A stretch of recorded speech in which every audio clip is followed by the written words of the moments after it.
Hi hello friends, welcome to my channel. ಇವತ್ತು ನಾನು ಇನ್ಸ್ಟೆಂಟಾಗಿ ಮನೇಲೇ ಯಾವ ರೀತಿ ಗ್ಲೋ ಆಗಿ ಮಾಡ್ಕೋಬೋದು ಅಂತ ನೋಡ್ತೀನಿ. ಇದು ಹರ್ಬಲ್ ಪ್ರಾಡಕ್ಟ್ಸ್, ಮನೇಲಿರೋ ಐಟಮ್ಸ್ಗಳನ್ನೇ ಯೂಸ್ ಮಾಡ್ಕೋಬೋದು.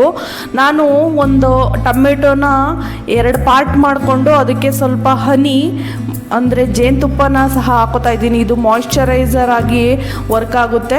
ಮತ್ತು ನಾನು ಸ್ವಲ್ಪ ಅರಿಶಿನ ತೊಗೊಂಡಿದ್ದೀನಿ, ಒಂದು ಅರ್ಧ ಸ್ಪೂನ್ನಷ್ಟು ಅರಿಶಿನ ತೊಗೊಂಡಿದ್ದೀನಿ. ಇದು ಇನ್ಸ್ಟೆಂಟ್ ಗ್ಲೋ ಆಗುತ್ತೆ.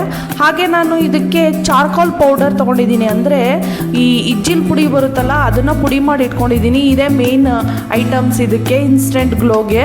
ಆಯಿಲ್ ಸ್ಕಿನ್ ಇರೋರ್ಗೂ ಬೆಸ್ಟ್ ಆಗಿರುತ್ತೆ ಮತ್ತು ಡ್ರೈ ಸ್ಕಿನ್ ಇರೋರ್ಗೂ ಬೆಸ್ಟ್ ಆಗಿರುತ್ತೆ. ನಾನು ಇದೆಲ್ಲನೂ ಮಿಕ್ಸ್ ಮಾಡಿ ಟೊಮೆಟೊನ ಅದೇ ರೀತಿ ಮುಚ್ಚಿಟ್ಟಿದ್ದೀನಿ. ನೆಕ್ಸ್ಟ್ ಇದಕ್ಕೆ ಸ್ವಲ್ಪ ಹಾಲು ತೊಗೊಂಡಿದ್ದೀನಿ, ಹಸಿ ಹಾಲನ್ನ, ಮತ್ತು ಒಂದು ಕಾಟನ್ ತೊಗೊಂಡಿದ್ದೀನಿ. ಹಸಿ ಹಾಲು ಯಾಕೆ ತೊಗೊಂಡಿದ್ದೀನಿ ಅಂದರೆ ಇದು ಕ್ಲೆನ್ಸಿಂಗ್ ಥರ ಆಗುತ್ತೆ, ಅಂದರೆ ಮುಖದಲ್ಲಿರುವಂತಹ ಕೊಳೆ ಯಾವುದೇ ರೀತಿಯಾದಂತಹ ಡ್ಯಾಮೇಜ್ ಮಾಡೋದಿಲ್ಲ ಸ್ಕಿನ್ನ. ಅದಕ್ಕೋಸ್ಕರ ನಾನು ಹಸಿ ಹಾಲನ್ನ ತೊಗೊಂಡು ಚೆನ್ನಾಗಿ ಕಾಟನ್ ತೊಗೊಂಡು ರಬ್ ಮಾಡ್ತಾ ಇದ್ದೀನಿ. ನೋಡ್ಬೋದು ನೀವು ಯಾವುದೇ ರೀತಿಯಾದಂತಹ ಪ್ಯಾಕ್ಗಳನ್ನ ಸಹ ಹಾಕಿದ್ರೂ ನೀವು ಫಸ್ಟ್ ಒಂದು ಸರಿ ಫೇಸ್ ವಾಶ್ ಮಾಡಿರಬೇಕು. ಅದು ಫೇಸ್ ವಾಶ್ ಆರು ಮಾಡ್ಬೋದು, ಸೋಪಲ್ಲಾರು ಯೂಸ್ ಮಾಡ್ಬೋದು, ಅಥವಾ ಈ ಥರ ಹಸಿ ಹಾಲಿಂದ ಸಹ ನಾವು ಯೂಸ್ ಮಾಡ್ಬೋದು. ನಾನಂತೂ ಇದೇ ರೀತಿ ಫಸ್ಟ್ ಸರಿ ಎಲ್ಲನೂ ನೀಟಾಗಿ ಮುಖ ಎಲ್ಲನೂ ವಾಶ್ ಮಾಡಿ ರೆಡಿ ಇಟ್ಕೊಂಡಿದ್ದೀನಿ. ಈ ಥರ ಇದ್ದರೆ ನಾವು ಫೇಸ್ ವಾಶ್ ಮಾಡಿ ಇಟ್ಕೊಂಡಿದ್ರೆ ನಾವು ಪ್ಯಾಕ್ ಹಾಕೋಕ್ಕೆ ಅನುಕೂಲ ಆಗುತ್ತೆ. ಇದು ಇನ್ಸ್ಟೆಂಟಾಗಿ ಮಾಡೋದಕ್ಕೋಸ್ಕರ ನಾನು ತೋರಿಸ್ತಾ ಇದ್ದೀನಿ.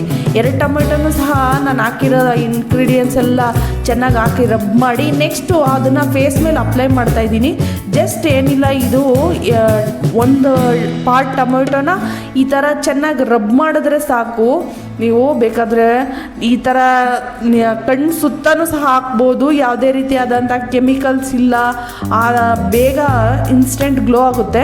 ಚೆನ್ನಾಗಿ ಈ ಥರ ಟೊಮೆಟೊ ರಬ್ ಮಾಡ್ಬೋದು. ಟೊಮೆಟೊ ಯೂಸ್ ಮಾಡೋದ್ರಿಂದ ಅದರಲ್ಲಿ ಸ್ವಲ್ಪ ಸಿಟ್ರಿಕ್ ಅಂಶ ಇರೋದ್ರಿಂದ ಅದು ಸ್ಕಿನ್ ಗ್ಲೋ ಸಹ ಮಾಡುತ್ತೆ.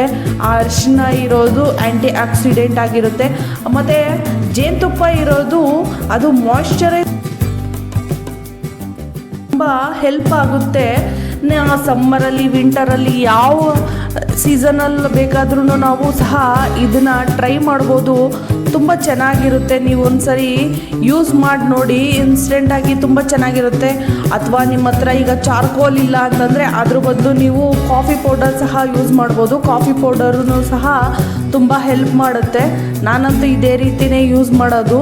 ಕೆಮಿಕಲ್ಸ್ ಯೂಸ್ ಮಾಡಿ ಸ್ಕಿನ್ ಹಾಳು ಮಾಡ್ಕೊಳ್ಳೋದಕ್ಕಿಂತ ಮನೇಲಿರುವ ಪದಾರ್ಥಗಳನ್ನೇ ಯೂಸ್ ಮಾಡಿ ಹರ್ಬಲ್ಲಾಗಿ ಯೂಸ್ ಮಾಡಿ ನಮ್ಮ ಸ್ಕಿನ್ನ ಕಾಪಾಡಿಕೊಂಡು ಖರ್ಚು ಕಮ್ಮಿ ಮಾಡ್ಕೋಬೋದು. ಇದಾಗಿತ್ತು ಇವತ್ತಿನ ಬ್ಲಾಗ್. ನಿಮ್ಗೆ ಏನಾದ್ರು ಇಷ್ಟ ಆಗಿದ್ರೆ ಲೈಕ್ ಮಾಡಿ, ಶೇರ್ ಮಾಡಿ, ಕಮೆಂಟ್ ಮಾಡಿ. Thank you to all.